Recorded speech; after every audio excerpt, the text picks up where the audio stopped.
July 13th City Council be called to order. Would you please stand for the pledge of allegiance and a moment of silence? I pledge allegiance to the flag of the United States of America and to the republic for which it stands, one nation, under God, indivisible, with liberty and justice for all. Thank you.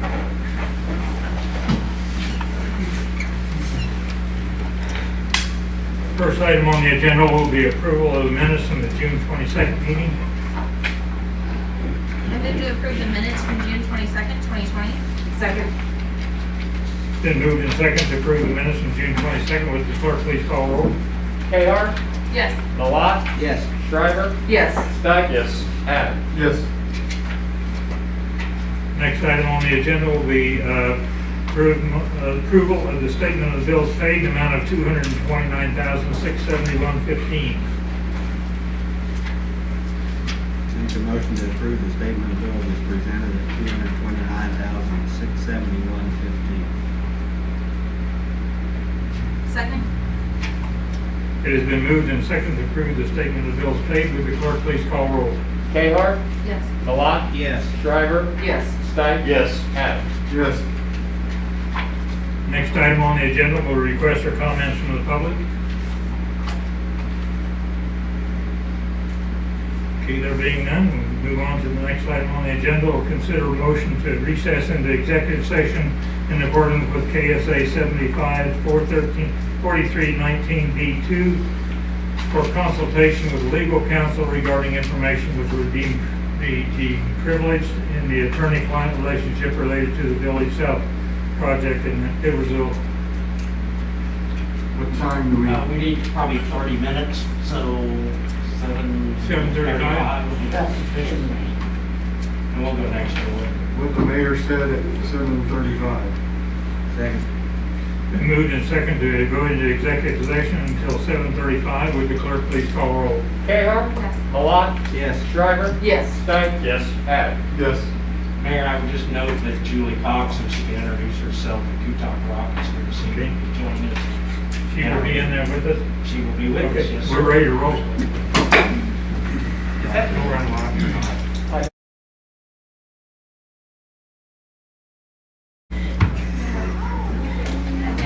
I don't know. We're going to do the action item before we. Make a motion to return to regular session. It's coming out of this executive session. We have a motion to return to regular session. Do we have a second? Second. Okay, we have a motion and a second to return to regular session. Would the clerk please call roll? KR, Yes. Malat, Yes. Shriver, Yes. Stein. Yes. Adam. Yes. You need to make a statement about the action requested, or just go ahead and make the motion. You just, that we have action from the executive session, and we can make a motion.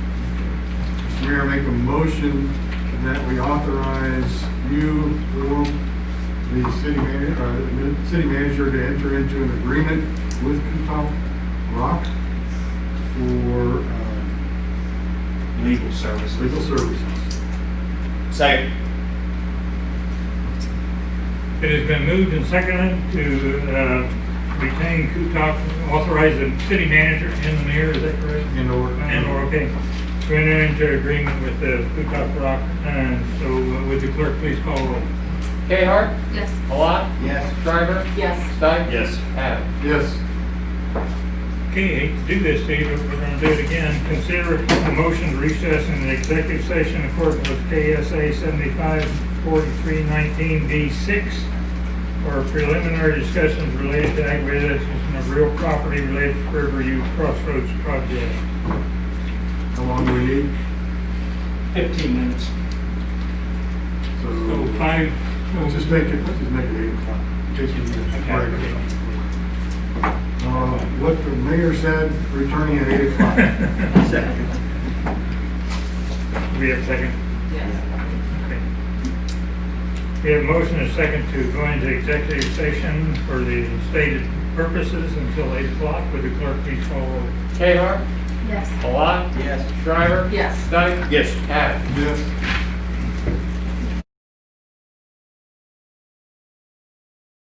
Unless we return to regular session? A motion and second to return to regular session. Would the clerk please call the roll? Hang on just a second, we'll sign this order in first. Okay. Okay. Kayhart? Yes. Malat? Yes. Shriver? Yes. Stunning? Yes. Adam? Yes. Thank you. Next item, Mike, is you're on for ordinance number 1029. Yes, sir. Mayor and members of the city council, we have before you tonight ordinance 1029 regarding eminent domain proceedings for the Riverview Crossroads project. As you know, we've been in the process of acquiring the necessary right-of-way for this project, which is funded both through the city and KDOT. A number of properties we have received the final documents on. Some of them we're still, we expect those in the very near future, and some of them we're still in the negotiation process. As noted in the agenda memo, this is a two-part process. The first part of this process was a resolution that you adopted a month ago that basically said that the project was eligible, so the purpose is eligible, right? So you can't use eminent domain for just any and all funding. It generally has to be related to public works of a city. It is the purpose. And the second thing in that was to authorize the required surveying of the necessary area for the right-of-way. So those documents were then certified and submitted to the city clerk, and so those were filed at their office, and that resolution was published in the newspaper as required. So that brings us to tonight, where we have this ordinance. The purpose of this ordinance does allow for legal counsel to file the case, and it would be a case in the court, Wyandotte County District Court. You have a list of the properties that we have not yet settled with.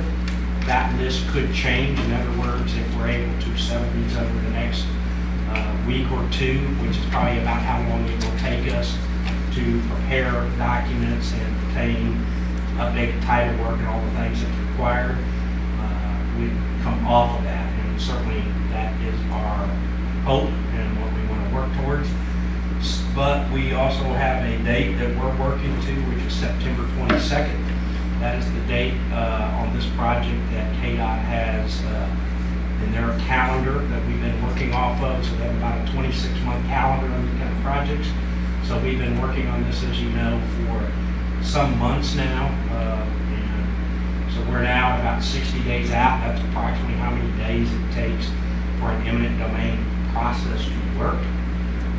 And therefore, we need to move forward with this so we can continue to meet our deadlines in this process. I'm happy to answer questions on process and how we do that. Obviously, we would not talk about individual properties or what the value of those properties would be in a public meeting. So I just want to be real clear on something. So our time schedule, and I say ours, to meet KDOT's requirements so that the project stays on track and on time, we are down to that timeline where that would push the project, delay the project happening. Right. If we didn't approve this tonight, then it's going to potentially put us in. Now, the only thing that this is doing is just moving our date along. It doesn't stop any type of negotiations between the landowner Correct. and the city. They're Correct. still able to do that. It doesn't Yes. stop anything at all. And absolutely will not. And will. So when we all approved the project, I mean, we knew that this was going to come down to, right-of-ways and acquisitions, right? So, I mean, nobody ever likes to hear the word eminent domain, and I'm hopeful that we're going to, that with the couple that are remaining, whatever that number was, 2, 3, or 5, whatever it was, that they're able to get resolved so that, but I understand the need to keep our 110th Street Riverview project in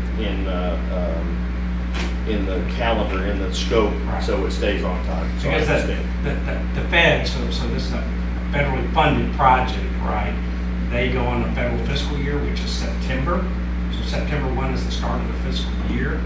And so there's the allocation of the dollars have to occur within the federal fiscal year. And of course, there's a number of steps before we get. So we're looking at a project that would bid probably in January. And right now it's scheduled for a January bid date. So they set those out. And of course, the contractors, et cetera, know what those bid dates are. And then that would probably bid in January. Then there's an award process, and probably March, April would be the earliest that the general contractor would start work. Now, there is some clearing that needs to occur prior.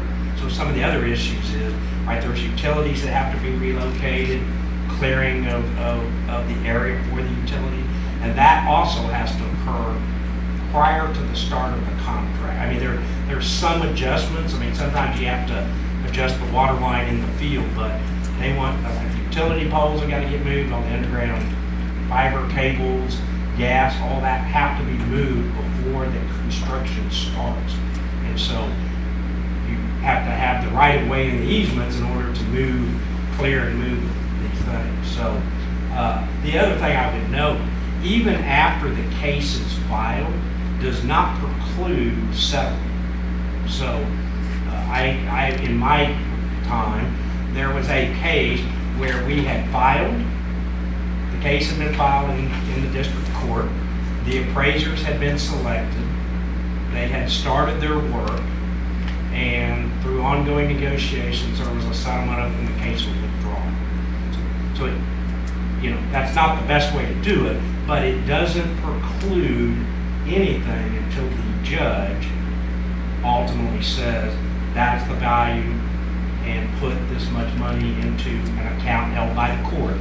So again, the process is about 60 days before that occurs, plus probably I'm going to say another 2 weeks roughly at this point before we even get to the filing. Did we send a letter to the property owners that would be affected to tell them we'd be speaking about that tonight, so they can come address us if they wanted?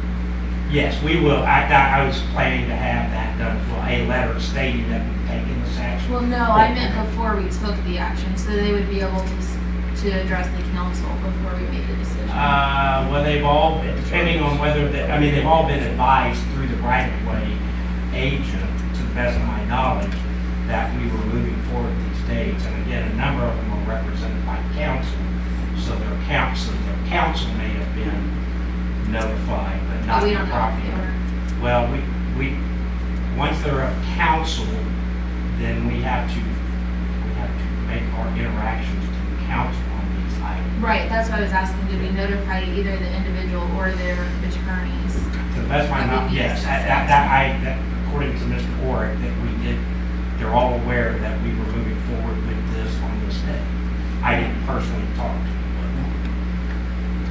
And if the date was delayed, say for some reason it went further than the September, I'm sorry, February 22nd, how does that affect us? Well, it gets into potentially rescheduling KDOT's whole schedule as far as it goes with where they put it in the schedule. And because the federal dollars are allocated in the year that they're allocated in, potentially those dollars aren't available in the next fiscal year, and you could lose the fund. Projects do move, but in order for a project to move into one fiscal year, there has to be a project that's capable of moving back from one fiscal year. So would that be if we don't move forward in 2020 then? Yeah, if we don't have it, so we're now in federal fiscal year 21, that's how they look at it. So we are in the fiscal year for which this project is funded.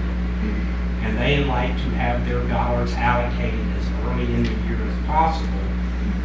And Mr. Adams is aware of it. They can take their money back, right? Until the project is funded, and typically what happens 30 days before the bid letting, we will receive a notice from KDOT to deposit our share of the project. So we prepare, and we're in the last stage of this, we prepare what the estimate of the total project is, and then they look at it, they do KDOT staff, and they say, generally they don't concur. They generally go higher than, but not always. But they will say, okay, you say it's 5.2 million, we say it's 5.3 million. You have a 20% cost match, write us a check for, $1 million, whatever. And at that point, the dollars are locked. The longer you wait, the more those dollars potentially go to another project. And there's nothing guaranteed that projects can transfer to another fiscal year. When they awarded it specifically for the fiscal year that this Is tonight's meeting the absolute drop dead night, or is the 27th still on the And if table? you're trying to get to the 22nd, Well, I don't, yeah, I mean, I don't know. Well, I hate to use a drop dead date other than to say, if you delay it 2 weeks, then you got to go 2 more weeks past that. So now you're another 4 or 5 weeks out. 2 And weeks past what? So the next meeting's in 2 weeks, right? Yeah, And we know that once the ordinance is adopted, that's the point we have to go update the title work to make sure there's not. So right, you want that title work as close to the filing as possible, because If somebody changes, takes out a took mortgage whatever. or. And yeah. we have to notify all those people. So anybody with interest in the property must be notified of the hearing, right, the legal process. And so, you push that out, and then, again, you're basically a 60-day process is typical for these types of cases. And so now you're into October, November, and we're supposed to be out to bid.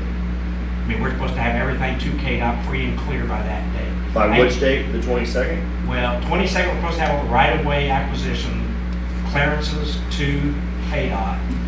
And then I don't have the calendar right in front of me. Oh, so that 60 days is just a date that we're saying that's what typically takes that long, right? Okay, so that date is a 60 So day. we're backing out. We pushed it to as close to Got it. 60 days as possible. Okay, now I understand where you're at. And then of course, then we still have, after that, we can't release utilities relocations or clearing. Both have to happen also before the project can be set for letting. So they could be in construction, so the gas company could say, we're going to be moving this and we're going to have this area clear by the construction start date of March 1, say that's the start date. But they can't put their utilities in until there's the easements to put them into or the right of way, and they can't get them in there until we clear the right of way. If there's brush and things like that, we have to go do that clearing even ahead of that. So I'm gonna kind of make a summary of what I think I've got. If we do not vote this motion to proceed, we are putting the entire project in not only a time frame problem, but potentially the state of Kansas could withdraw the whole project. Is that correct? Yes. And I'm not saying that's a high probability of Right, withdrawal, but I'm saying yes, that it is what. pushes our fiscal years, yes. Okay. And it doesn't preclude negotiations with the landowners to still reach an agreement before Before the final court hearing, right? technically September 22nd, or, yeah, Whenever the court sets for that hearing date. which could be So- 40 to 50 days. Yeah.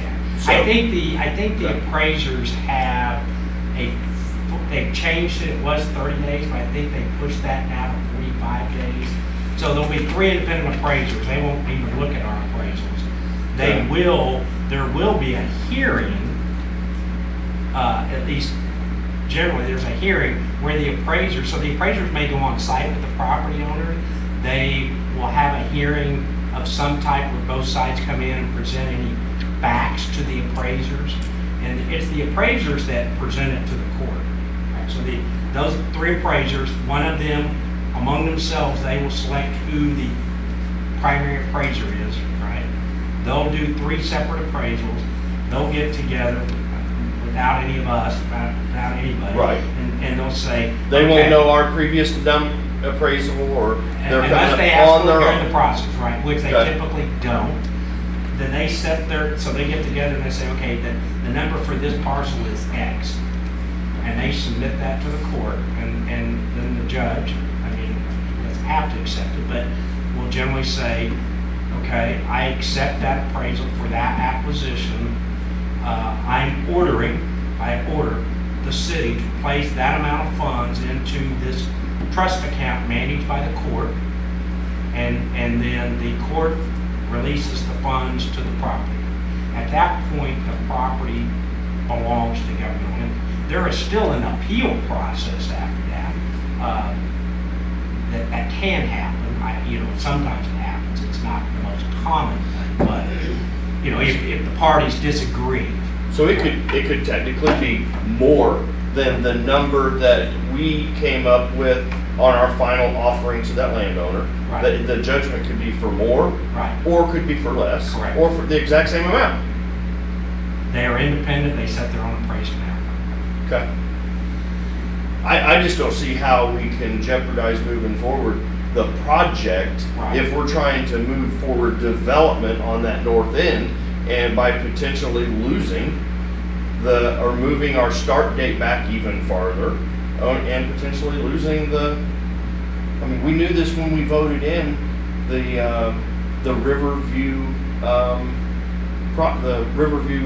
Crossroads, when we said we wanted to apply and receive federal dollars. Right. And I'll And just here we mention- are. We're here now. Yeah, I'll just mention, because we'll vote soon, and I voted against the project ultimately, and it's been a long time, because I just didn't feel like it was necessary, it wasn't right up with our development, and so I'm just kind of explaining up front, and I know that I might be the minority here, but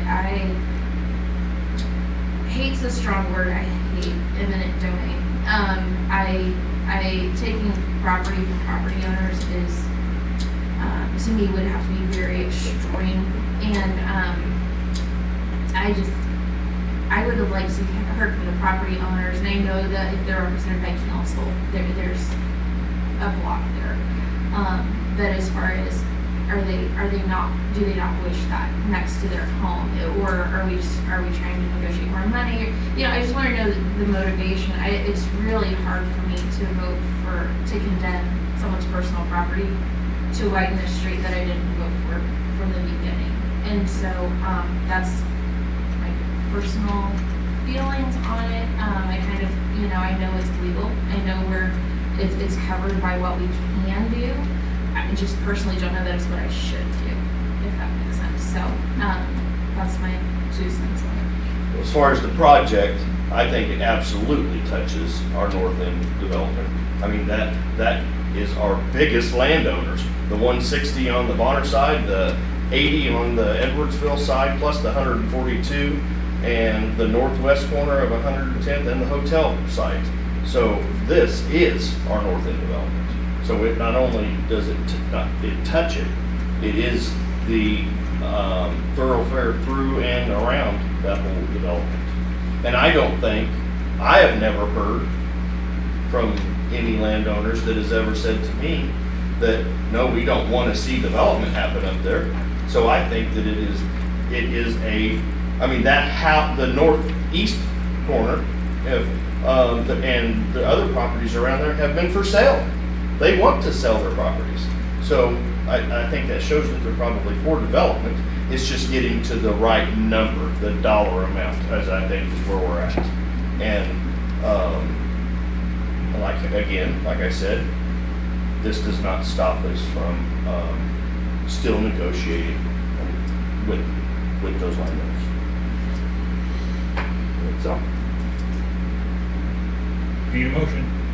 This is a matter of proceedings, but the title of the ordinance. We noticed that the second time we sent it out, when the summary is published, it'll remove the sewer reference and refer to the Riverview project. I thought that was gone. Okay.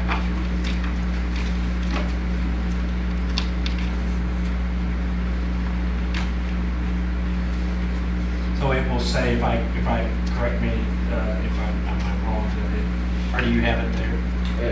I don't have it. Yeah, it says to acquire certain property for the purposes of the Riverview, Riverview Crossroads project. And also, I'll like to point out, we're not taking anyone's property. We're paying them. Yes. But potentially Big against their difference. will. Big difference.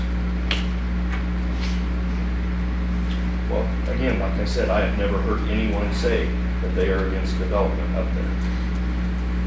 I will summarize by saying this, in that I don't believe we've had anybody just say no in the process. I mean, there have been ongoing different levels of negotiation, and some people have chosen to donate portions of their things. Right? So it is, which is an option. It's an option we always give every right. By law, that's part of it. That's why there's, they got a book. That's why there's the appraisal process. So, anyways, for what that's worth. So, I haven't had anybody come to me or that I'm aware of that just simply said no.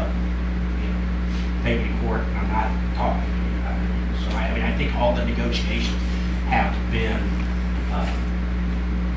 good negotiations. I mean, they're differing values or impacts or things of that nature. Some of the discussions, have been, by the way, I had this here, or, and that's not unusual. I mean, we find out even after the fact something, somebody says something that had never been mentioned before. It wasn't shown up, and it may be something for which should be compensated. And we've had that. I mean, at least in my time. I will say this again, I've said it before. I mean, in the 14 years that I've been here, we've done a number of projects, road projects, sewer projects, etc. And we've only ever had one case that went ultimately to eminent domain. Only one.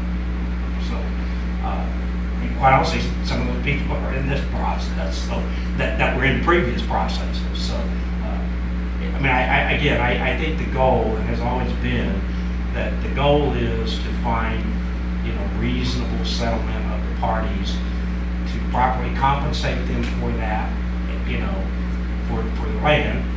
The other side of that is we have to remember, we're representing all the taxpayers that are paying for this, right? So every landowner in the city is the one that ultimately has to pay for it.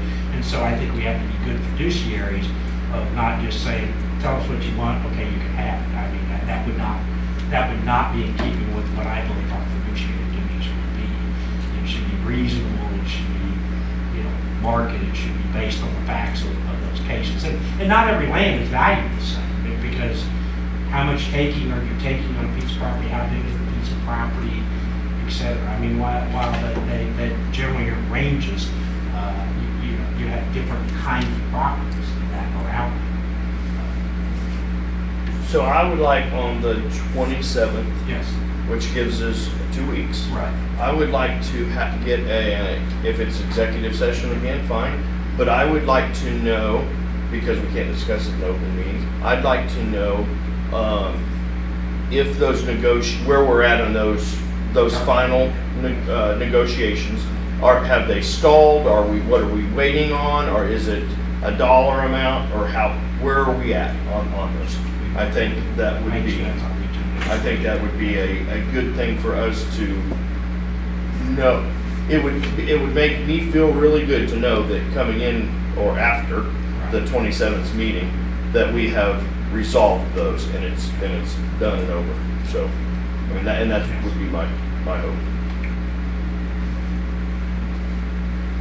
This has been a project that's been under discussion for probably 20 years in Edwardsville with the landowners up on the north end of town that understand that the road development is extremely key to increasing the property values of those that want to sell up on the north end, which have been in dozens of meetings throughout the last 18 years where landowners want top value for their property, and the infrastructure has to be in place. It's like the sewer, we had to put the sewer in because there was never going to be any land or improvement up on the north end until you have some infrastructure.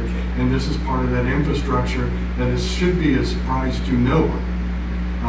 If that on the north end, the statements have been made through the years that the land up along I-70 is some of the most valuable land in the Midwest.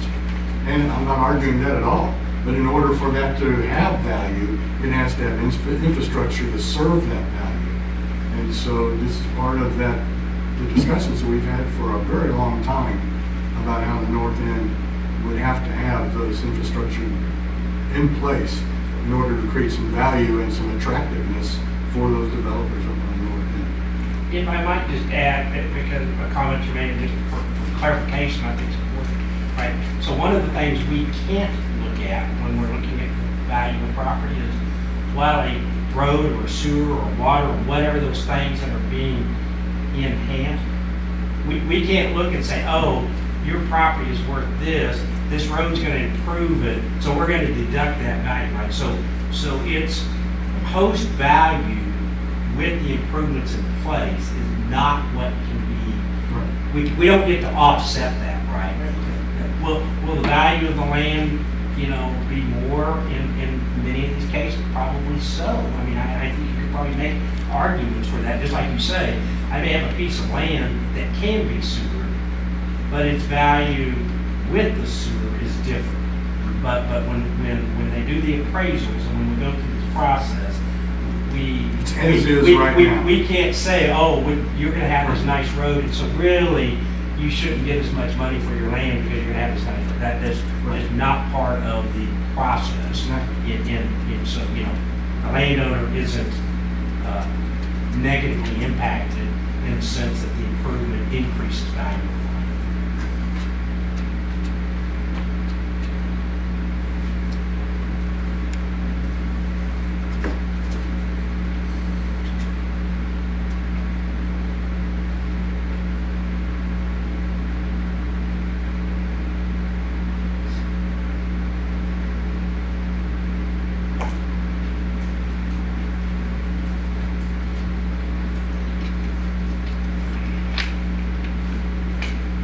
Make a motion to approve city ordinance 1029 regarding eminent domain proceedings related to the Riverview Crossroads project.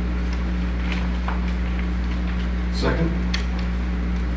It has been moved and seconded to adopt ordinance number 1029 regarding the Riverview Crossroads project. Would the clerk please call roll?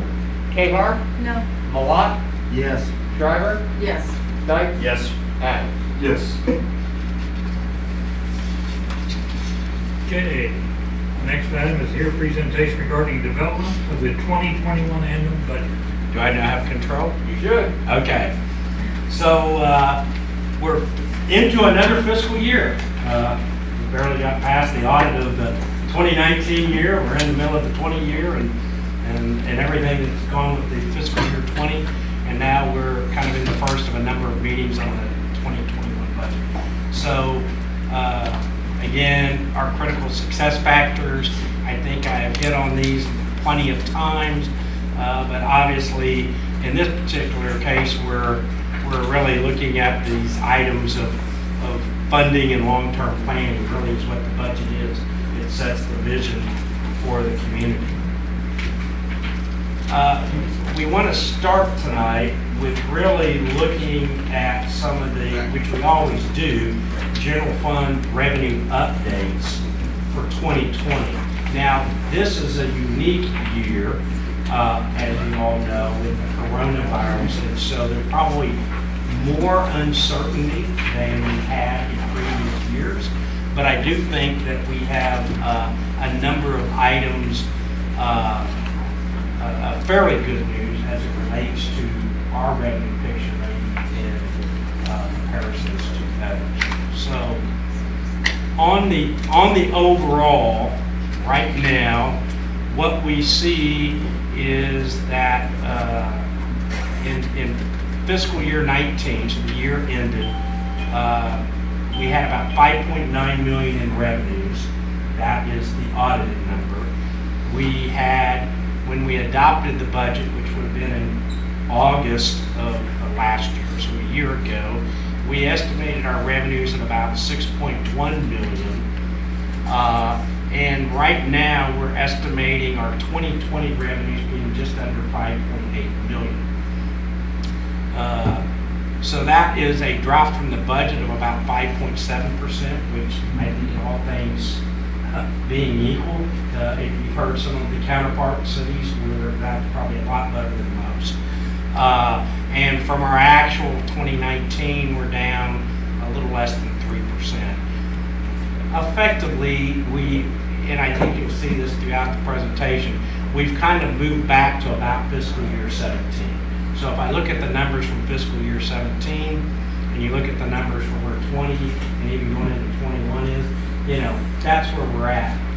If you take that and go back to when we had the recession of 2008, and you got to 10, we were out 8 years or better before we got, 2016, I think, was the first year that we were comparable to what was like 2008. So a fairly long recovery time. Who knows what the recovery is going to be now. It has been better, I think, than most expected up to this point. Obviously, there's a lot of fears that as the coronavirus continues on and what happens, et cetera, that some things such as housing and some of those areas of sales will take further dips, and depends which economist you listen to. It's the Great Depression to the Great Recession to the expect 10% drop and we'll all get through it. I mean, I think everybody assumes that there'll be some reduction in the overall economy for the next 24 months. It's just the severity. So, Unless you're an RV dealer. Huh? Unless you're an RV dealer. Yeah, that's true. I know. I've been thinking about my RV that I don't use much. I've been watching going, that value's going up and I haven't even done anything with it. It might be worth putting tires on it even. So this is a little bit of a hard chart to explain, but I will try. So when we did our 2020 budget, we assumed at the end of 2020, so we haven't gotten there yet, that we would be at about 913,000. And when we prepared that budget, we assumed our starting fund balance would be about 927,000. So we budgeted a reduction in fund balance of about $14,000, $15,000. So we knew that we went into the year with some reduction in money. What happened, however, is that we actually started the year from the audit at 978,000. So we were really up about 50,000 more than what we thought we would be starting the year. And now we anticipate we will end the year at about 852,000. So when you look at it from budget ending between what the 20 budget and the 20 estimate, we're looking that we're probably down about 75,000 roughly. In reality, we're off about 100,000 if I'd had the same numbers to begin with, right? And quite honestly, that's a little better than we were projecting 2 months ago. So I think 2 months ago we were projecting probably closer to about 150,000 swing. So it's still it's still a fairly large loss in dollars. But even assuming that estimate, we should still be a little over 14% on our fund balance reserve. Remember, 15 to 18 is our target. So we're still a little below target. But again, why do you have fund balance? You have fund balance for the big rainy day bids, not the little things. And so you would expect in a year like we're having with a international pandemic that you would see your fund balance dip, and you would hope in better years you'll see it come back up. So it's performing as planned, is what I would say. So I think we're doing good there. So that's our base. That's kind of where we're starting from. So we'll move into the revenue, and really tonight's about revenues and what we anticipate. And I'm sure there'll probably be a few comments on this, but this is the picture we see it as of right now. So there's nothing here to say this is what we will do or this is what we're going to propose in the budget. Just more of a big picture item. So the first thing, which we had kind of told you about, and I think was expected, that overall assessed values are up from our final assessed value of $69,634,397 to a little over $75 million. Now, here's the things we always have to remember about those two numbers in any given year. Number one, for this particular, for 21, that $75,000 has two pending IRB cases. So we approved IRBs, if you remember, for Fastenal and the MWI expansions. Those haven't gotten filed, so they have to finish the project, right? And then you actually issue the bonds, which they did last year, and then you have to submit a bunch of stuff to the county and then the county to the state. Normally that process works really well, and you catch that before your preliminary appraisals come in. But if you remember last year, we had the same thing happen, and I think it was a Fastenal, their one before the one they have right now. And we kind of got caught into, it was showing up in our assessed values, but we were also assuming how it's going to impact the IRB revenue prices. So they get 100% tax abatement, but then we charge them payment in lieu of taxes for some percentage that we've set, generally somewhere in the 40 to 50% range that we take back. So this number, and it's pretty close to when we were talking about debt service, we have properties that are coming off. There's two that come off that ended in 2019. So in 2020, they're assessed. Remember, everything's assessed January 1. So it's assessed. We get a preliminary value in July. We set a budget. We get a final assessed value November 1. Never understood these dates, but that's the way it works. You get a bill. The first payment is due, I believe, by the 20th of December, and the second one is due in May. But from a city budget standpoint, it's always in the next fiscal year, right? So even though somebody pays your taxes in December, we don't receive the money until January or February. Tax disbursements, and then again in June or July. So when we're talking about from fiscal year, so assessed values is really ahead of the year. So when we say assessed FY 2021, it really is the what is on the assessment right now today, preliminary, and will be finalized in November. So we have two of those. Now, we know that the MWI the paperwork is all filed, and so we expect that's going to take off based upon the appraisal office about $562,000. So to bring that number from 75.6 to about 75.1. The one we don't think is going to come off, because quite honestly they haven't provided the documents, not our problem, is Fastenal. So very likely they will have to pay full taxes for 21 because they haven't filed the documents that are necessary for them to get the exemption. The counter to that is we got to make sure we take the pilot revenue out that we were expecting. That's okay. We can manage it. It makes it difficult in the way the state and the county does their budgets. If you recall last year, we thought we would just lower that number and it would all work out. And then remember, they sent us a thing saying, since your number came in lower, which we expected, you have to raise your mill levy. And we went, no, we planned for the mill levy to be at this point, and we had to go back, if you remember, we kind of reset it to make sure that the county. So we have to figure out a different way.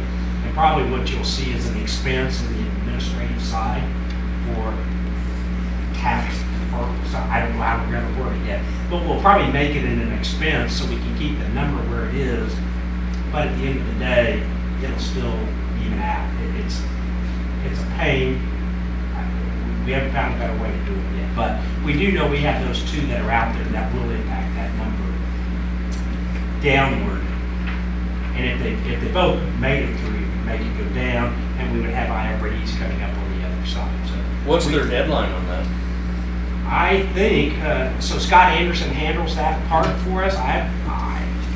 You can file it whenever, but generally, if you haven't filed it by the time the preliminary tax rolls are out, they may not let you, because it has to go to the county. Just the process goes to the county. The county reviews the documents, and then they have to send it on with a recommendation to BOTA, the Board of Tax Appeals. And generally, right, here's all the stuff, the city authority, we send it on with an approval. Then it sets at BOTA how long their process can be, and then it has to come back. Well, that process is 3 or 4 months off. So by the time it comes back, if you're past the final assess date, then you're just past the final assess date. I don't know what happens then, if they can go back and try to appeal it, or the other option I would assume is we could redo the pilot payment schedule and still carry it out to 10 years. We could not extend it out to 10 years and they'd only get 9 years of payments. Those are the options. But I've spoken to Mr. Anderson several times, and he's made multiple attempts, and he finally said, I don't know what to do. I said, well, this is their agreement. I mean, if I don't, we're fine. We're fine paying full tax. I don't want anybody to complain. I'm fairly certain when they figure that out, we'll hear from them. We'll cross that road when we get there. All right. So this number, and just so you know, because it's a number we have to calculate as we're looking at tax lid. If the appraised number I showed you, and we use the current mill levy, we would see total property taxes grow from $2,383,295, which was the budget set last year, to $2,591,126. So roughly $200,000 in new property tax revenue, based on everything, new properties coming on the tax rolls, pilots that are now on the, so things coming on. So we have a property that was a tax exempt property. It showed up 0 on the tax roll, showed up 50% of that over here on the pilot roll. So let's just say they were paying $100,000. They would have paid $100,000. Well, that's 0, but they paid $50,000 in pilot. So we have to, make sure that we don't give up one, but we're also not capturing one. But right now, that would be the number. Property taxes at no change. I'm sure we'll have lots of discussions on that. So I'm not suggesting that's what we're doing. That's the numbers, right? So we have ran kind of where the tax lid is, and if I recall, it kind of draft numbers. We don't think that we will get into issues with the tax lid this year, but we'll have to do that calculation after we get some additional information. But as you can see, last year our preliminary estimate was the $69,999,988, and then it came in at $69,634,397.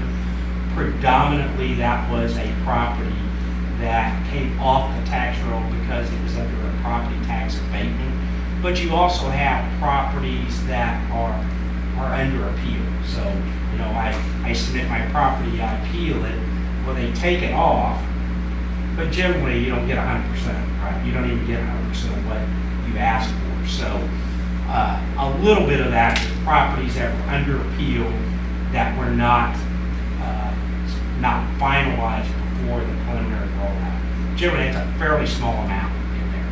I would note, and understand they may be small steps, but we have been slowly reducing the city mill levy over the last 3 to 4 years. So you can see where it went and dropped down, and those were decisions in part by what the council said they wanted to do with the mill levy.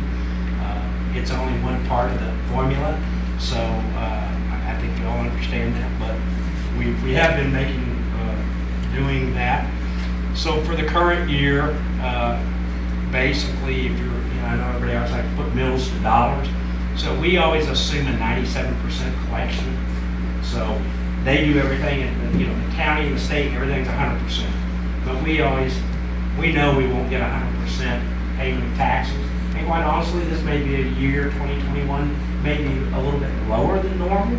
I don't know. Thus far, in the current year, things have been pretty well on track, what we would expect. But if you use that 97% collection rate, then each mill is around $74,000, right? If you do 100%, it's obviously $75,666. So somewhere in that $74,000 to $75,000 range is what one mill equals. So as we're looking at the budget and the expenditures, we want to know what equivalents. We always like to do that. That's kind of where we're at. So property tax is one of the big three legs of the stool for local governments, right? It's a big one. The other one is sales taxes. And so I'm going to show you 5 slides in the area of sales taxes. But remember, you have sales tax and use tax. Sales tax is, I go buy something, I go down here to the Dollar General, I buy something, I pay a tax for that product. That's a sales tax. I go online, order something from Nebraska Furniture Mart, it's delivered to my house. That is a use tax. That's one form of use tax. I order something online. Those, because it's the point of sale is at wherever, but the delivery address sets the tax rate. So generally speaking, there's some other categories of use taxes, but generally those are what kind of drive the difference.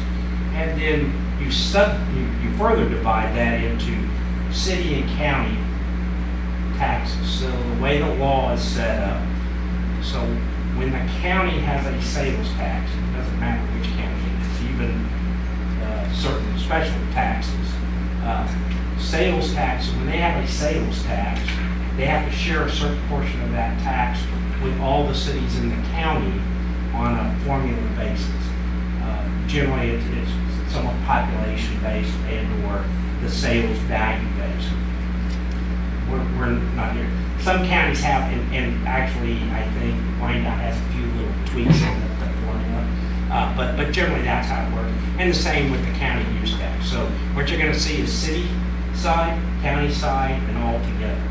So starting on the city side, we are assuming we're going to see from what we budgeted to what we estimated about a $20,000 loss in the current year, which is, it's a 0.5% or so.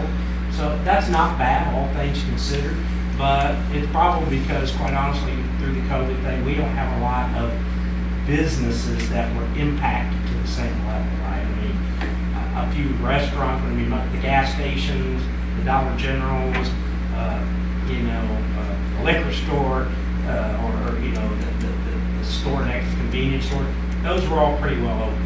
Things like haircutting places, some probably home offices, things like that might generate some tax, were not open, but for the most part, we didn't see much of a reduction. And we're assuming 2021, we'll see a little bit of a recovery in 2021. But again, quite honestly, city sales tax is not our big portion of sales tax. So I think we're going to assume fairly flat there. Then we get to the county sales tax now, and they do some of their own revenue projections, and we kind of piggyback on that. But we're looking at our side, $100,000 hit in in county sales tax, right? And you would expect that if you think about places like the Legends, other entertainment types of things, movie theater, all those things that were closed for a lengthy amount of time, right, 4 to 6 weeks. So definitely going to be a hit on the county sales tax side. And we assume there'll be a similar recovery to our sales tax. So some recovery in 2021, but you are still, and again, if you look over, you're still basically FY17 level on taxes. Now, we all hope it takes a different turn, but right now that seems to be in line with what the county is expecting their sales tax to do as well. The 608, is Yeah. that based, what months, what's the latest month of data we have on that you figured into the? Up to June, so we'll be getting our July Yeah. distribution here in a couple weeks. So that's the, May and April. forward, yeah. Yeah, or May, yes. So this is based on January through May numbers. Yes.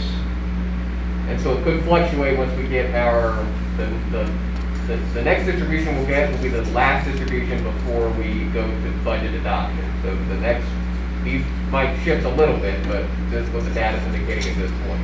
I'm kind of surprised it's only 100,000. Well, you know what's interesting? Across the state, many cities reported, I'm getting some of my largest sales tax payments ever. And I mean, everybody's like confused, why would I see so much sales tax? And this is just my own theory. Because we haven't been able to travel, and we are a tourist export, right, for the most part. People that live in Kansas go where? Florida, Texas, Europe, wherever, right? We don't tend to travel, people don't tend to travel into Kansas as much, right? So we're not really a tourist destination on the broad scale. But yet, so I'm still here, and I was planning to go on vacation. I'd already kind of budgeted to spend the money, so now I'm going to stay and do some things local. So maybe I shop more, maybe I buy more. Now I didn't make it up 100%, but my theory is because people were here, instead of going, because when they're gone, how much money they spend? It's zero, right? I mean, I'm gone for a week or two on vacation. I'm not spending any money at the Legends. So if we think about our population, I think that because we tend to travel out for vacation versus people traveling in for vacation. I mean, it's not 100%, but I mean, my guess is that is a portion of the thing. We've seen that. I mean, again, it seems like there's lots of sales of higher ticket, like furniture for people remodeling, some of cars, the ATVs, the RVs. I mean, big purchase items that maybe got bought because they didn't go down to Florida for 2 weeks. I don't know. I just conjecture on my part, but we actually have seen the sales tax, I think, in Kansas overall much better than what we expected it to be. And when you look at it on a national level, definitely we've fared better. So that's the sales tax side. The use tax, as we somewhat anticipated, our estimate is down, but pretty flattened in 21. We think it recovers back to a more normal range. And I'm not certain that the estimate, we won't see that come up. Because a lot of it is how organizations report. So not everybody reports monthly, some report on a quarterly basis. Right? So some of that will impact that. So use tax, probably did better than sales tax overall. And then the same with the county, actually seeing an increase in county use tax is what we're projecting. So throw all that together, and I think the good news, relatively speaking, is we had a good FY19. I think you remember there was some early part of the years we never really got great answers. I mean, and again, it seemed to be multiple places saw some kind of large one-time type sales tax events, and so I think 19 was an abnormal year in general, but we're looking at about that 1.4, maybe a little higher than that. Again, pretty equivalent to where we were 2017, which is not bad. If you use it compared to 2019, you're $300,000 off. But again, we don't generally look at 1 year when we're looking at sales tax. We generally look at a 5-year average, and if there's something new's come on board or something like that we know is going to start generating sales tax, then we'll budget that in. We don't budget in things that might happen, right? So they might open this thing that's going to generate a lot of sales tax. We've never put that in our budgets. We never assumed, you've heard me say it a million times, when I can walk in the door, purchase the product, whether it's if it's a movie theater, if I can go in, get a ticket, sit in a seat and watch a movie, then it's a project. Why it's being built, it may not be a movie theater by the time it gets done. And to tell me you're going to build a movie theater doesn't mean it's going to be anything. So it may be completely different. So I think, again, sales tax overall, we're flat to down a little bit, but I think the picture is fair. And then we kind of get to our other revenue sources. Excuse me. And you can see those as we would expect. Gaming took a big hit because it was completely closed. So we know basically pretty much the month of April, was zero, and we generally get about 35 to 40,000 a month. So we basically lost 2 months of gaming revenue. Is not what we estimated. A little bit better than we thought, but that's 60,000. 60 to 80 is where we're looking lost. I don't know how gaming is going to come back. If it's one of those things, people will start going back in. Of course, they've still got some limitations. They're not only going to, it'll probably be more dictated by what happens end of this year, first of next year, as it relates to COVID and the pandemic. Do we have the vaccine? People feel comfortable going. It's not whether it's open. Are you willing to go sit at a blackjack table with 5 other people you never met before? Or you might sit at a slot machine that are spaced out far. But anyways, I think that's good. Ambulance, EMS ambulances. We've kind of stabilized. I think we had some time there where in 17, kind of early on, maybe it just, I don't want to say novel, but it just seemed like an abnormal year. But we've stayed pretty consistent in that 175 range. Now, one of the things we're working on, Deputy Chief Morrow's been working on, is some of our recovery. So and I think that's why you see kind of the dip in 19, it's kind of a transition year between our EMS directors. A little bit of I think there wasn't much attention given to some of our payments and things that were due to us. We've signed up for some new ambulance contract with the insurance companies to make sure we're getting our full recovery in insurance company. And quite honestly, we probably need to look at our rates. And again, rates and what you actually get are not always the same. But if your rate's too low, you get less recovery than what you could possibly get. So we're looking at the rate structure to see if that's something we need to adjust as well. So they've been working on that. Court fees, they, for the most part, they're in that range. They may go low, they may go high.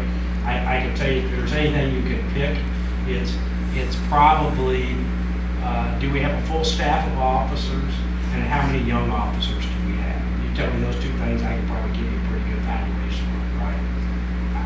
It is what it is. Young guys tend to be maybe a little more aggressive on traffic. I think it's not unique to us.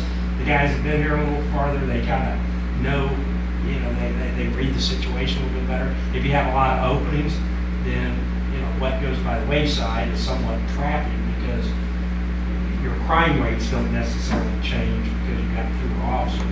And so they're spending more time in that side of the activity than maybe the traffic activity. franchise fees, we may see some reduction in the year just due to COVID.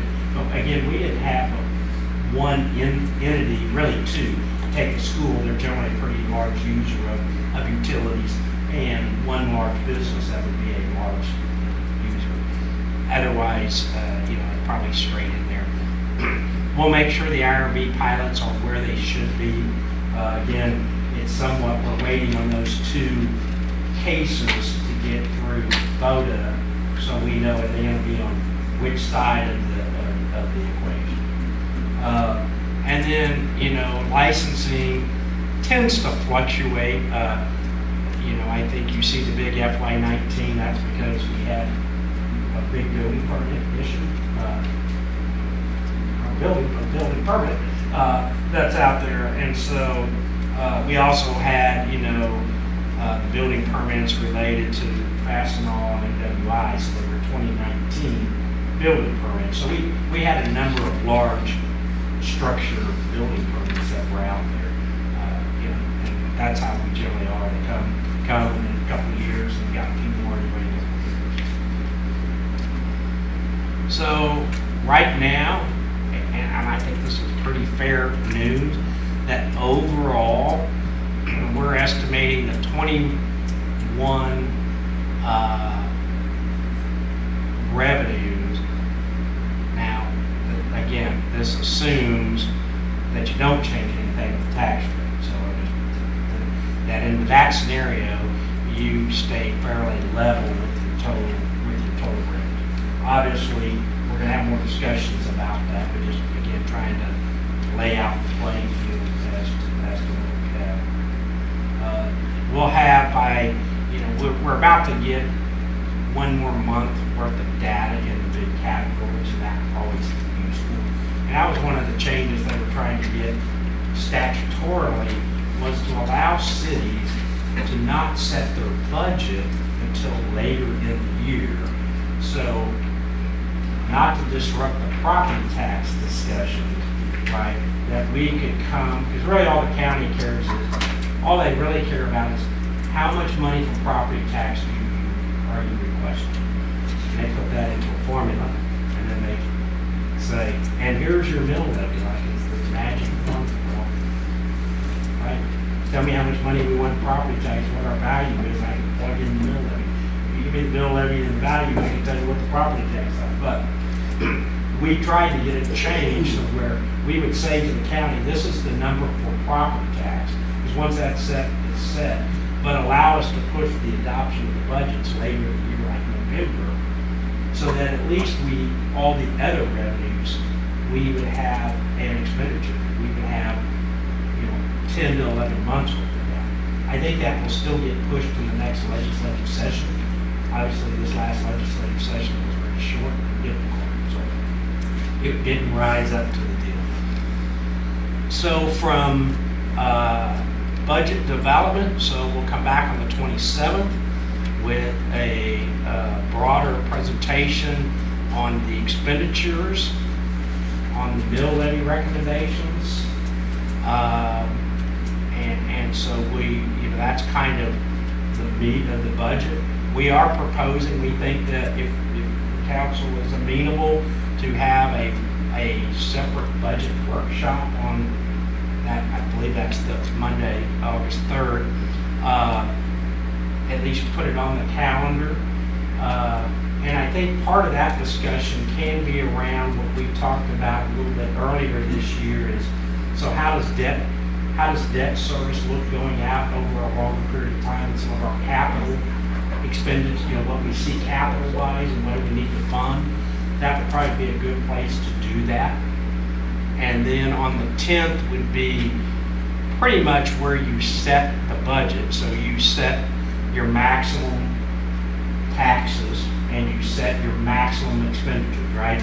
You can always lower it, but once you set it, you can't go up, especially as it relates to that. And to call the public hearing, do the public hearing on the 24th, and then that's where you adopt it, and then I think it has to be submitted to the county by the 27th. So, and then we start all over again. Is there a possibility of having the workshop prior to the 27th council meeting? We could. I mean, No, we certainly can. We've done that in the past. You're saying so like at 6 o'clock do a workshop? We can do that. I mean, No, I'm just throwing it fine out with there. I'm that. not saying that it's. What are my views? I mean, but, I mean, it's a Monday night that we're gonna be scheduling a council meeting anyway, so. Right. Obviously, it's easier on just me, and I know it's not just all Right. about me, but, I mean, to come in an hour early. you Yeah. know?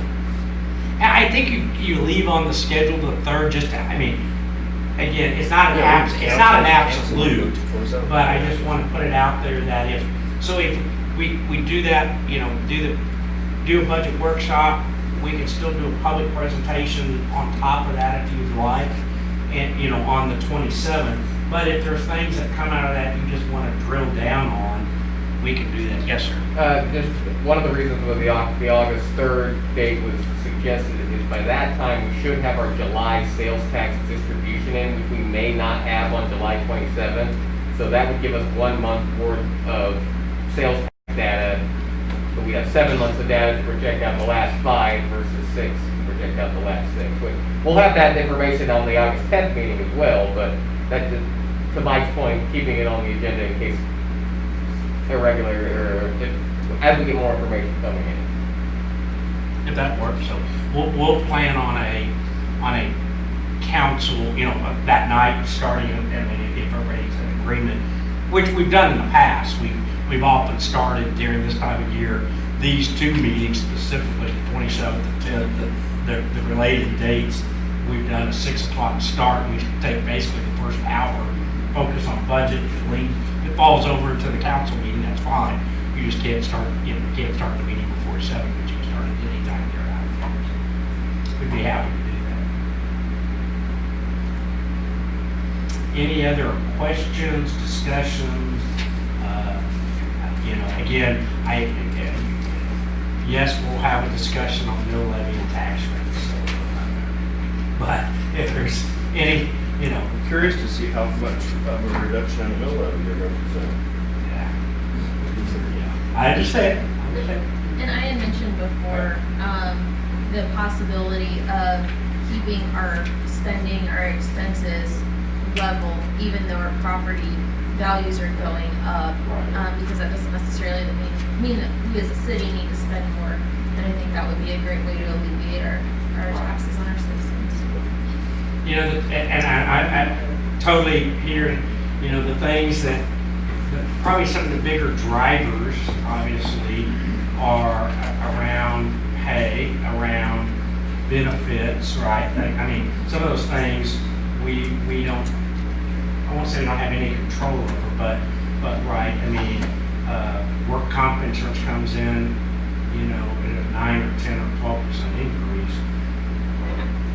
You go out to the market and you're going to get a 9 or 10 or 12% increase. Work comp's based basically on rates the state sets and your experience ratios. What we try to do is prevent injury, which then leads, but cops get injured and fired. No fault. They're doing everything right, but all of a sudden some big guy comes and tackles them or gets on a scuffle with them and a knee gets twisted, or the fire's working a fire and the floor buckles and they turn a knee down. They're doing all the right things, but sometimes that happens. It's the ones that you can prevent that irritate you when they happen. We've had those, but again, I focus on one kind. But there's some of those expenditures that grow, and things, even buying supplies. You say we're going to buy 300 yards of salt. Sometimes in a single year they go up to 20%. So where are you going to buy less salt? Well, you can, but you might not salt as many roads. So what's the thing? So, but I totally understand the relationship between mill levies, expenses, and budgets. So I've almost figured it out. So, Mayor, that's all I have. Okay. 2 things on the July 27th. 1 hour doesn't seem like enough to me. Okay. And number 2, I'm not going to be here. So so, I can get the information, read it from afar. Okay. You don't need to change plans because of me, but I just wanted to let you know, and I do think an hour is maybe a little short, because we are going to have, I'm sure, some discussion about lowering mill levy, and I anticipate that to be a lively discussion. Are you available on third? Yes. What about doing it early on the 10th? That cuts it real close. That's Yeah. too late. Well, because you gotta set that magnet. We may still, I mean, not to say we couldn't still have, the big discussion related to August 10. Well, really both of them. I mean, it's pretty easy to set the maximum expenditure budget and adjust it, because in reality, you can change your budget later in the night, which we always do, because you have things that you don't know. That side of the equation is a little easier. The side that is, when you make that decision, you've made that decision, is about total property tax revenue, right? And we, remember, when we're showing you that number, we gotta remember about we have two areas. One being debt, so we have to look at our long-term debt structure going out there. And then two, for general operations, things that you can't also recover expenses from. So I would tell you from my standpoint, relative to the mill levy discussion, my probably focus is in trying to hold the mill levy on the debt side constant. Basically, from some of the discussions we've had, right? We know 21, there's a little bit of spike anyways. We know we're going to be issuing some debt around the same time for the Riverview Crossroads. So my concern would be more trying to hold that debt, so that the portion that goes to debt service, trying to hold that more level from a revenue standpoint, which lets us have some of the discussion is more on the operating side. And we know if we get out there enough years, there we can cut the debt service tax, but that's about investing into the capital of the city, and we don't want to see it go down and come up and go down and go up. So if there's a place to keep it level, I think it's more in the debt service side. If I'm looking at it, in two components, and that's what you will probably see when we get down towards the next couple of weeks. But there may be some areas like capital expense, we may be able to snug up our belt a little bit during this downturn. Sure. and look at looking what we need more than what we want. Just I think that's kind of the mood, and none of us can look very far at this point in time. We cannot look very far into the future. Look, California shut down today. And so look what happened to stock market in an hour. And so none of us can tell. You mean I can't retire now? No, you it's can't. another 10 years setback. So anyway. Okay, yeah. Just, we're maybe have to put a new notch in our belts. Yeah. I'll make the suggestion that we continue to have the meeting on the 3rd then, because I don't think that, and I don't know how we want to do that, if we vote on it or however, but I think that something as important as our budget, that we shouldn't eliminate any councilman, and especially the council president. Well, we could still, I mean, we could still do our presentation on the 27th, starting at 6. So just to get out, so we can still do regular items. hold that 'Cause schedule we that will you have have. several items, I You get what I expect. said. But then that still gives us the 3rd to come back and focus a little more time again on probably mill levy, capital, right? Those are the drivers. And there were some times, 2008, 2009, where I actually joined the meeting distant. And so that's an option too. Yeah, and we can do that. Well, I got to thinking too, we're going to be going into executive session on the 27th. So I don't know how long we're going to be drawing this meeting out into. And, you know, so, you know, We'll leave it on the schedule. Yeah, I mean, I agree. we may come with you with such a great budget, you'll just nod your heads and So I just keep it on the go schedule. home. Could be the shortest meeting yet. We used to have short meetings until Dustin showed up. Yeah. What, wait, what? What'd you just say? I said, we used to have short meetings for each I other. know. Really? You don't recall those? Oh, that's right, you were going for that one. Anything else from me, Mayor, at this point? And I don't really have anything. Unless you're ready to do your advisory. I don't really believe I Okay. probably have anything to add. All right. Good advice. We're good. Chief Mathies is not here, the Chief Woodham is. Nothing? Dusty, come on, give us something. I waited this time.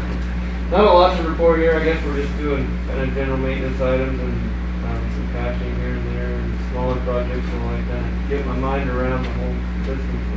Okay, So, thank you. thank you. Real quick, Mayor, I do want to thank I've got a picture here of the police department. We started our arts extension program today, and this week was public service week for some of the older kids. So the police department was out today. Fire and EMS will be out tomorrow, so they had an art project related to that, and they were out and kids had a good time. Thank you. I'm sorry I skipped you. Well, no, he prompted me, I just forgot about it. Okay. Lisa, do you have any? Chaperone, something to you? I guess I'll start off by just saying, quickly about the eminent domain thing. Nobody likes that, I understand, I get it, I understand. But it is a necessary evil that we have to approach that because of what we're trying to do on that north end. And just like Chuck said, I think it was well put that this should come as no surprise to any landowner up there. I mean, we put in sewers years ago, and this is that we were trying to move it in this direction. So, and I think I'm fairly confident in what I said before, that it's a dollar issue, not that somebody doesn't want to. It's a monetary issue, and I think that we'll get that worked out, and I'm hopeful. Still would like to hear it on the 27th. Yes. Where we're at on that. So the Public Works, I guess, came out and did some weed eating on the east side of Riverview, east side of 435 on Riverview, on the around the guardrails and everything. I've had several people already comment and tell me how much better that looks. You can see that there's a guardrail there, so thank you guys for that. I called Mike today and passed on, and you guys may have seen this, that about 103rd and Riverview, in that low spot where the crossing or culvert is there, there's a failure in the middle, and I sent Mike some pictures of it. There's a failure, and it's creating probably right now a 6-inch hole, and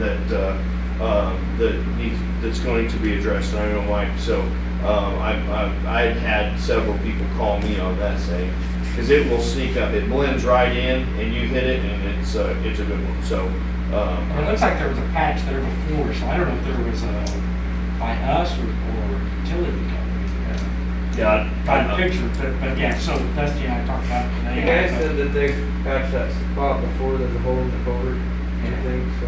The patches on the shoulders on both sides. Right, not This in- is a brand new. this is in the Yeah, I middle. hit it today, yes. I was looking for it, bang on my head. Oh yeah, it will wake you up. It will. Not that Yeah, it's We got anyway. some patch material coming in Wednesday, I think we can try to address that. So we may do some temporary. I don't know if there's something that we can do to, I mean, a bag of sand dumped in that would keep you from, you know how hard it probably hit, or a gravel or anything dumped in that hole would probably go a long way until Wednesday. We've got some bags that may, but my guess is there's a bigger problem. Oh, I know there's a bigger problem. And I don't know. But, I mean, I don't- and we Specific. can talk about that later, Yeah, we'll look but into it. something is causing that to start to settle. pretty significant. So it needs to be and I know that you guys will address that, so. I know I had mentioned in the past about running the, tractor with the arm on it, and I know that, we have to have the right, operator on that to run that. But again, Riverview is starting to get, I don't know why it seems like but Riverview is starting to get, pretty, lot of overhang coming again, so. That's it. And I think we've been having some discussions about getting that out too, because we've had other calls in different Oh, areas. okay. So, yeah. That's it, thank you. Thank you. Margaret? Want to add my comments. I agree with Chuck regarding the eminent domain, the decision to move forward. It does not feel good as a council or even as a person to have to take that kind of action. And I forgot to ask you when you were up talking, so the one eminent domain case that you did have, that did get resolved before, correct? We had one case that went all the way through the eminent domain. Oh, did it process. go, it went all the way? But we did have one, and it was on the Kansas Avenue. I think we only had one property owner left, and it actually got filed, and the appraisers had been set to do their work, and we're about halfway through that, and the property owner came back and made, some counter offers and some things, and we resolved that one before it went to court. Obviously, you really want to do it before that, because you do have Right. costs for that, right? Well, And the city bears it. And that is one of the things, when we look at these cases, we do look at, what are our other costs potentially, right? That is part of the discussion. But we full-heartedly know that you've done all the work, and hopefully that the remaining cases will get resolved. If they have counsel, hopefully some good decisions and suggestions will be made, so hopefully there is a decent ending. I think we have a handful of them that are, there's been good discussions back and forth, and they're talking, and then we have a couple where it's just like, just respond. I mean, we need you to tell, if the answer is no, but we need something, we can't just sit and wait. So we kind of have a mix of those two. Right. Trash services, are we gonna be looking at, is that Putting the here in the bids- next month or two, or soon? Putting the Okay. bid together now. Okay, gotcha. Waste management, or? Well, we'll put it out to bid. There's basically Gotcha. there's four companies in the market right Oh. now. And our plan is to set it up to where there's a series of options that we, so here's our current service Right. level. With the businesses and okay. And even, as an example, do you do, and again, it's all cost and service, right? So do you go to once a week garbage and twice every other week Right. for recycling? Some communities have done that, and do you add yard waste, don't add yard waste? Instead of the pickup down here, do we do twice a year bulky pickup or things? So we want to put it out there to where somewhat we have a menu item of options. Sure. It gets us to, a price point that's, reasonable for people. So that will be probably going out the next 30 days. Last item, what did we call the group, the committee with the broad spectrum or the? The broadband. Yes. And Where is that? it is, still need to get Still forming. people together. But here's something that's come up, so I probably should have said, so the county got this money, through the Sparks, the state thing, but basically the COVID money is being brought down to the counties and then to the cities. So we have reimbursable expenses, right, which we know what those are. But one of the areas that they're looking at, or that funding specifically is targeted to, is access to high speed in the community.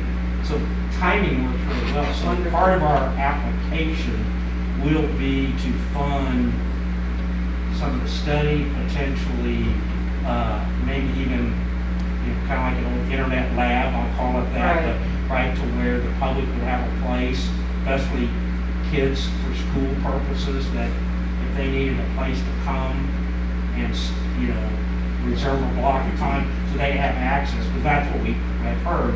So kid goes to school, they got it all, but if school's not in, or they come home, they don't have the access to it. It's So the we're gonna ditch, right.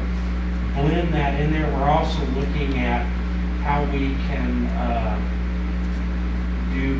make sure we have a more robust, both work from home and council meeting to be able to communicate, via the Zoom meetings or things like that.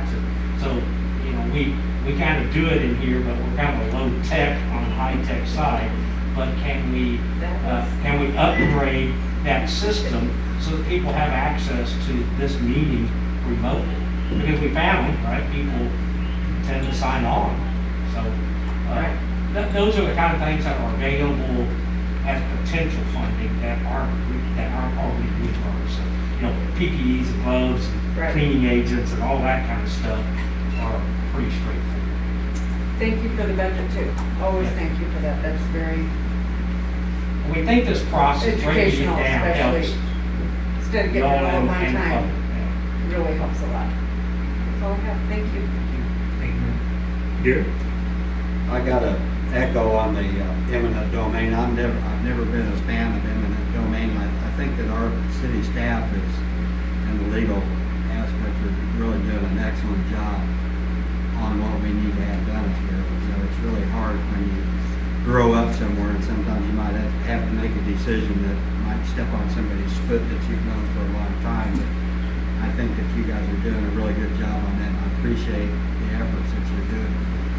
The other thing I wanted to comment on was with the way the national media is being, and the Blue Lives Matter, Black Lives Matter, and all of that that's going on right now, I would like to thank our leaders in public safety on keeping them out of the news and making sure that things are running pretty smooth in Edwardsville. I'm pretty proud to have the fire department, the police department, and all of that representing Edwardsville. And I just want to say that thank you for that.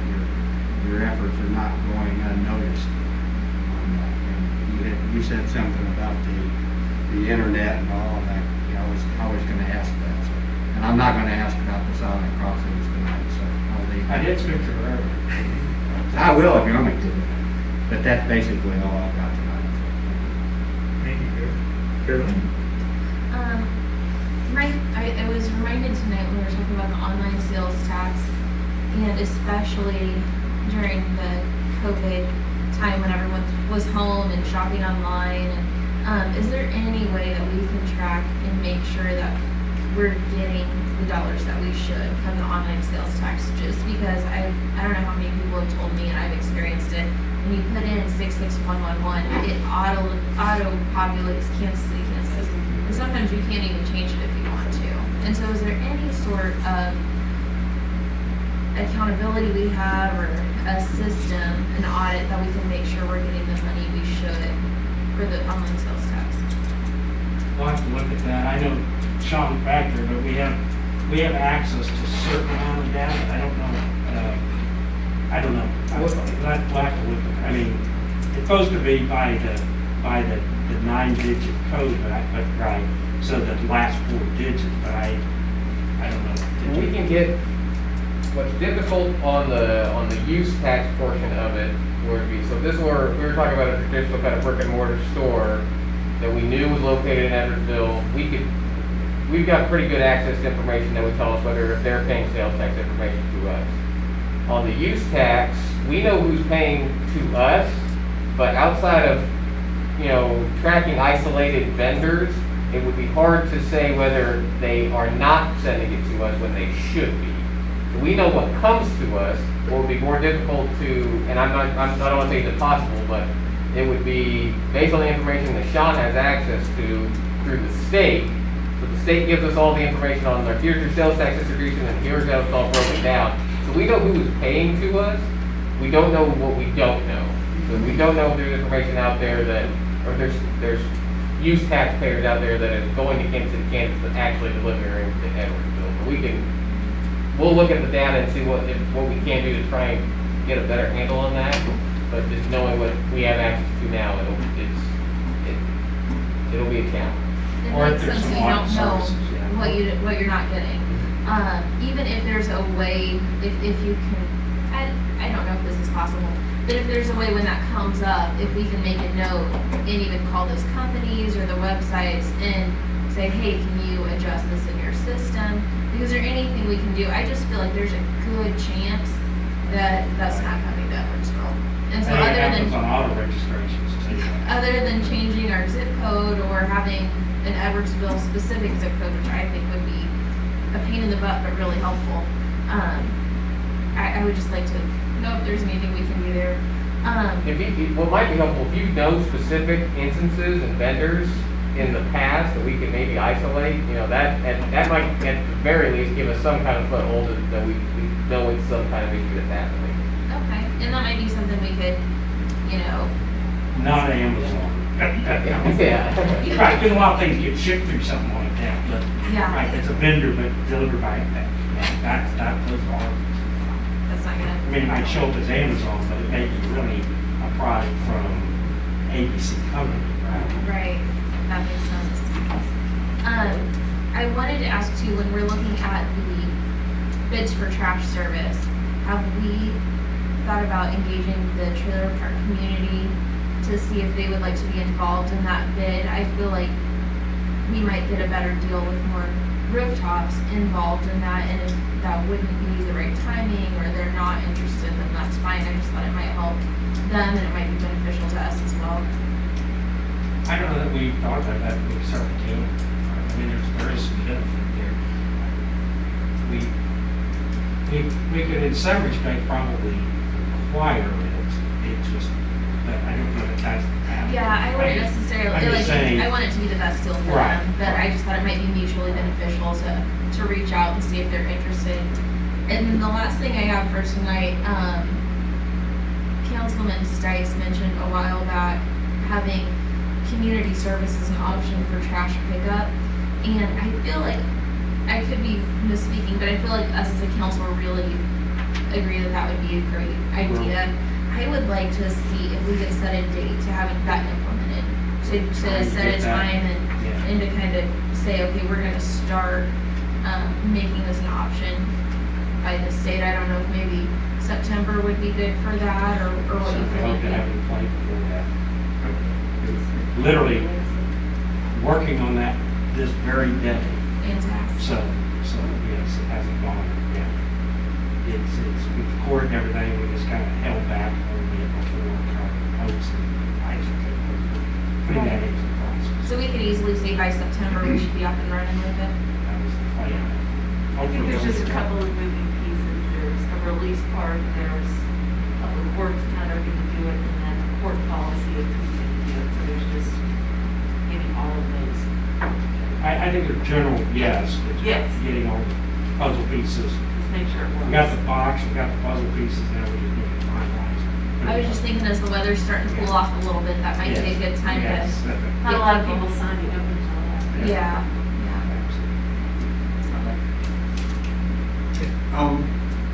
I think it would be easier to change the zip code than it would be to track these companies down.